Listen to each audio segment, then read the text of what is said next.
ዳግም የተቃቃሩት ኢትዮጵያና ኤርትራ ወደ ጦርነት ያመሩ ይሆን ሲል የሚጠይቀው የቢቢሲ ትንታኔ የኢትዮጵያና የኤርትራ ባለስልጣናት የሚሰጧቸው መግለጫዎች፣ የሚያደርጓቸው ንግግሮች ወደ ጦርነት ሊያስገቧቸው በሚችሉ የቃላት ልውውጦች የታጀቡ ናቸው። የባህር በር የሌላት ኢትዮጵያ የቀይ ባህር ወደብ የማግኘት ጥያቄ ማቅረቧን ተከትሎ ጦርነት በማንኛውም ጊዜ ሊቀሰቀስ ይችላል የሚለው ስጋት እየጨመረ መጥቷል። የኢትዮጵያ ጠቅላይ ሚኒስትር አብይ አህመድ ለመጀመሪያ ጊዜ በይፋ የባህር በር ጉዳይ የህልውና ጉዳይ ነው ያሉት ከሁለት ዓመታት በፊት በ2016 ዓመተ ምህረት ነው። የባህር በር ጉዳይ የህልውና ጉዳይ ነው። ኤግዚስት ማድረግ አንችልም እንደ ሰው። በቅርቡ ደግሞ የኢትዮጵያ መከላከያ ሰራዊት ጠቅላይ ኤታማዦር ሹም ፊልድ ማርሻል ብርሃኑ ጁላ ኢትዮጵያ በየትኛውም መልኩ የባህር በር ማግኘቷ እንደማይቀር ተናግረው ጦርነት ሊኖር እንደሚችል አመልክተዋል። በኤርትራ ስር ከሚገኙ ወደቦች አንዱ የሆነውና ለኢትዮጵያ በቅርብ ርቀት ላይ የሚገኘው የአሰብ ወደብ ከኢትዮጵያ ድንበር 60 ኪሎ ሜትር ብቻ የሚርቅ ነው። ኤርትራ ነፃነቷን ያወጀችው በ1985 ዓመተ ምህረት ሲሆን ከዚያ ጊዜ ጀምሮ ኢትዮጵያ ወደብ አልባ ሆና ቀርታለች። በሁለቱ ሀገራት መካከል በድንበር ይገባኛል ውዝግብ ምክንያት ከ1990 እስከ 1992 ዓመተ ምህረት ድረስ ጦርነት ተካሂዶ ወደ 100 ሺህ የሚጠጉ ሰዎች ሞተዋል። ሁለቱ ሀገራት ለረጅም ጊዜ ውጥረት ውስጥ ከቆዩ በኋላ ጠቅላይ ሚኒስትር አብይና የኤርትራ ፕሬዝዳንት ኢሳያስ አፈወርቂ ከ2010 እስከ 2016 ዓመተ ምህረት ድረስ ወዳጆች ነበሩ። በዚህ ዓመት መጀመሪያ ላይ ጠቅላይ ሚኒስትር አብይ አህመድ ኢትዮጵያ የኤርትራ ነጻ ሀገር መሆንን ተከትሎ ወደብ ያጣችበት ስህተት ነገ ይታረማል ሲሉ ተናግረዋል። በኬንያ የኢትዮጵያ አምባሳደር የሆኑት ጀነራል ባጫ ደበሌ አሰብ የኢትዮጵያ ሀብት መሆኑን ገልጸው በኃይል ይመለሳል ብለዋል። ጥያቄው አሁን አሰብ የኛ ነው አይደለም የሚለው አይደለም፣ እንዴት እናስመልሰዋለን የሚለው ነው ሲሉ የመንግስት ደጋፊ ለሆነው አዲስ ፓራዳይም የተባለ የዩቲዩብ ቻናል ባለፈው ጥቅምት መጨረሻ ላይ በሰጡት ቃለ ምልልስ ላይ ተናግረዋል። መስከረም 11 2018 ዓመተ ምህረት የጦሩ ኢታማዦር ሹም ፊልድ ማርሻል ብርሃኑ ጁላ ለሰራዊቱ ከፍተኛ መኮንኖች ኢትዮጵያን የባህር በር ያሳጡ ሀገራትን እንደሚወጉ ኤርትራን በተዘዋዋሪ በመጥቀስ ተናግረዋል። ህዝባችን አሁን 130 ሚሊዮን ነው እና በሚቀጥሉት 25 ዓመታት 200 ሚሊዮን ይደርሳል። እንዴት ሆኖ የ200 ሚሊዮን ህዝብ ፍላጎትን ኤርትራ ትደፈጥጣለች ሲሉ መስከረም 15 ተናግረዋል። አክለውም የመከላከያ ኃይላችንን እናጠናክራለን፣ እድገታችንን እናፋጥናለን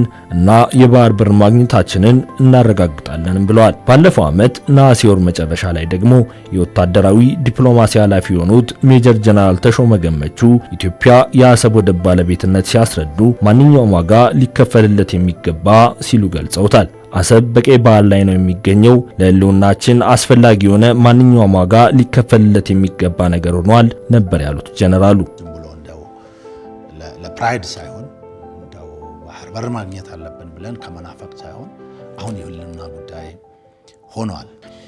ሰርቫይቫል ነው። ስለዚህ ሰርቫይቫል ደግሞ ማንኛውንም አይነት ዋጋ የምትከፍልለት ስራ ማነው አይነት ብሔራዊ ፍላጎት ነው። የመከላከያ ምህንድስና ክፍል ኃላፊ የሆኑት ጀነራል ደስታ ብቼ ከፍተኛ ወታደራዊ መኮንኖች በተሰበሰቡበት የቀይ ባህር በር ለማግኘት በየዕለቱ እየተቃረቡ ነው ሲሉ ተናግረዋል። ይህንን ለማድረግ ወይም የባህር በር ለማግኘት ተልእኮውን የሚሸከም አስተማማኝ ኃይል መገንባት አለብን እና ለዚህም ነው ዕለት በዕለት ወደዚያ እየተቃረብን ያለ ነው ብለዋል። ከኢትዮጵያ ወገን በቀይ ባህር የባህር በር የማግኘት ፍላጎት በተደጋጋሚ ቢሰማም የኤርትራ መንግስት ምላሽ ግን የማስታወቂያ ሚኒስትሩ የማነ ገብረ መስቀል በኤክስ ገጻቸው ላይ በሚለጥፉት አጭር መልእክት የተወሰነ ነው። ኢትዮጵያ የባህር በር ለማግኘት የምታቀርበውን ጥያቄ አደገኛ ነው በማለት ውድቅ ያደረጉት ሚኒስትሩ የድንበር መንጠቅ መርዛማ አጀንዳ ሲሉ ኮንነውታል። መስከረም 6 2018 ዓመተ ምህረት ሚኒስትሩ የኢትዮጵያን እርምጃ ግልጽ የሆነ ጥቃት በማለት ለኢትዮጵያና ለጎረቤቶቿ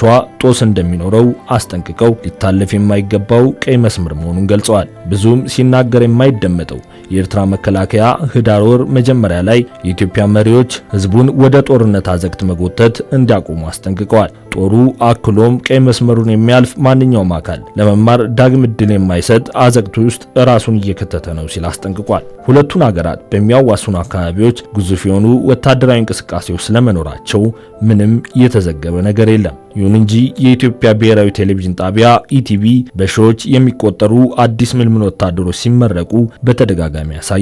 የሀገሪቱ መከላከያ ሰው ኃይል ኃላፊ ሌተናል ጀነራል ሃጫሉ ሸለመ በቅርቡ በሰጡት ቃለ ምልልስ ላይ ጦሩ በአስተማማኝ ቁመና ላይ እንደሚገኝ ተናግረው በ10 ሺዎች የሚቆጠሩ ወጣቶች እየተቀላቀሉት መሆኑንና ይህም ለጠላት መልእክት መሆኑን ተናግረዋል።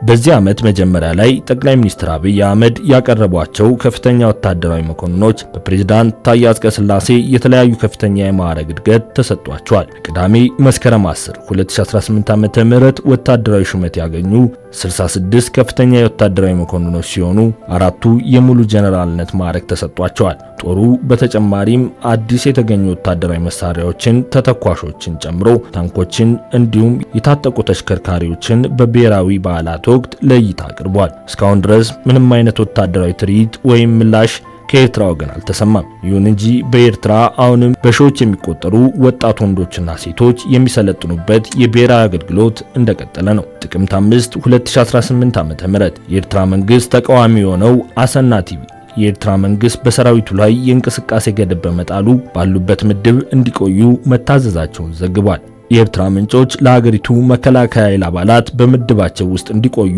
ጥብቅ መመሪያ መተላለፉን ነግረውናል ብሏል። የኢትዮጵያ መገናኛ ብዙሃን ዘመቻን ስንመለከት የኢትዮጵያ ብሔራዊ መገናኛ ብዙሃን የመንግስት ፕሮፓጋንዳ በማስተጋባት ኢትዮጵያ የባህር በር ያጣችው ፍትሃዊ ባልሆነ መንገድ መሆኑንና መመለሱ የጊዜ ጉዳይ መሆኑን እየዘገቡ ነው። የኢቲቪ የዜና ሽፋኖች ኢትዮጵያ የቀይ ባህርን ወደብ ፍትሃዊ ባልሆነ መንገድ ማጣቷን በሚገልጹና ዳግም መልሶ የማግኘት ጉዳይ ላይ በሚሰጡ አስተያየቶች የታጀበ ነው። ኢቲቪ አዳዲስ የሚመረቁ ወታደሮች ከማሳየት ባሻገር ከግድቡ ወደ ወደቡ አሰብ የኛ ነው ወይንም አሰብ የኢትዮጵያ ነው የሚል መፈክር የያዙ ሰልፈኞችንም ሲያቀርብ ነበር። የሀገር ውስጥ መገናኛ ብዙሃን በባህር በር ጉዳይ ያለውን አቋም የሚያሰራጩ አክቲቪስቶችን በበይነ መረብ ላይ ማሰማራቱን ይገልጻሉ።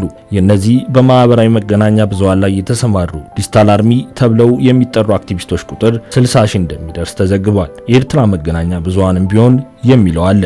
የኤርትራ ብሔራዊ መገናኛ ብዙሃን በተለይ ኤሪቲቪ ኢትዮጵያ ከ10 ዓመታት በፊት የተፈታን ጉዳይ ዳግም በማንሳት ዓለምን እያሳተሽ ነው በማለት የሚወነጅሉ ርዕስ አንቀጾችንና አስተያየቶችን ያቀርባል። ጥቅምት 1 2018 ዓ.ም የቀረበ ርዕስ አንቀጽ የኢትዮጵያ መንግስት ለአንዴና ለመጨረሻ ጊዜ ህጋዊ በሆነ መልኩ የተፈታን ጉዳይ በመቀስቀስ በሁለቱ ሀገራት መካከል ጦርነት ለመጫር እየሞከረ ነው ሲል ወንጅሏል። የማስታወቂያ ሚኒስቴር ርዕስ አንቀጽ ቦርድ ኤርትራ ለኢትዮጵያ ተግዳሮቶች ተጠያቂ አትሆንም ሲል ጽፏል። ኢትዮጵያ የአሰብ ወደብ ባለቤትነት ጥያቄ ማንሳቷን ተከትሎ ከዚህ በፊት የኤርትራ መንግስትን በመቃወም የሚታወቁ መገናኛ ብዙሃን ድምጸታቸውን እንዲቀይሩ አድርጓል። መቀመጫውን ዩናይትድ ኪንግደም ያደረገው አሰና ቲቪ አጠቃላይ ተመልካቾቹንና ኤርትራውያንን የፖለቲካ ልዩነቶቻቸውን ወደ ጎን በመተው ከኤርትራ ጎን እንዲቆሙ ጥሪ አቅርቧል። መቀመጫውን ፓሪስ ያደረገውና የሚታወቀው ሬዲዮ አረና በበኩሉ የኢትዮጵያን ጠባጫሪ መግለጫዎች ኮንኖ አቅርቧል። ጦርነት ሊቀሰቀስበት የሚችልበት እድልን ስንመለከት በ2016 ዓ.ም የትግራይ ጦርነት ማብቃት አገሪቱ ከአውዳሚ ጦርነት እፎይታ ያገኘች ቢያስመስላትም መንግስት በኦሮሚያና በአማራ ክልሎች ከታጣቂዎች ጋር የሚያደርገው ውጊያ አሁንም ዋጋ እያስከፈለው ነው። አሁንም በትግራይ በህወሓትና በፌዴራል መንግስቱ መካከል የሁለት ዓመቱን ጦርነት ያስቆመው የፕሪቶሪያ ስምምነት ሙሉ በሙሉ አልተተገበረም በሚል ውጥረት ነግሷል። ህዳር 5 2018 ዓ.ም የአፋር ክልልን የትግራይ ኃይሎች በወረዳው ቆንሳ ቀበሌ ላይ በከፈቱት ጥቃት ወደ 15 ኪሎ ሜትር ዘልቀው መግባታቸውና 6 መንደሮችን መቆጣጠራቸውን በመግለጽ ከሷል። የትግራይ ክልል ሰላምና ጸጥታ ቢሮ በበኩሉ የከፈትነው ጥቃትም ሆነ የተቆጣጠርነው መሬት የለም ሲል ውንጀላውን አስተባብሏል። ህዳር 7 2018 ዓ.ም ደግሞ ህወሓት የፌዴራል መንግስቱ በአፋር ድንበር አካባቢ በሰው አልባ አውሮፕላን ጥቃት መሰንዘሩን በመግለጽ ተዋጊዎቹና ሰላማዊ ሰዎች መገደላቸውን አስታውቋል።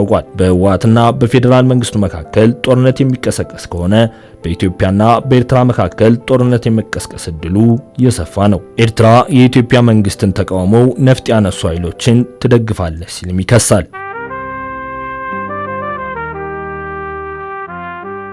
የተባበሩት መንግስታት ጠቅላላ ጉባኤ በውሳኔ ቁጥር 289 ንዑስ ቁጥር 4 ህጋዊና ፍትሃዊ የሆነው የኢትዮጵያ የባህር በር መብት ከግንዛቤ አስገብቶ የኤርትራ ህዝብ ፍላጎት ምን እንደሆነ እንዲያረጋግጥ የተባበሩት መንግስታት አንድ ኮሚሽን አቋቋመ።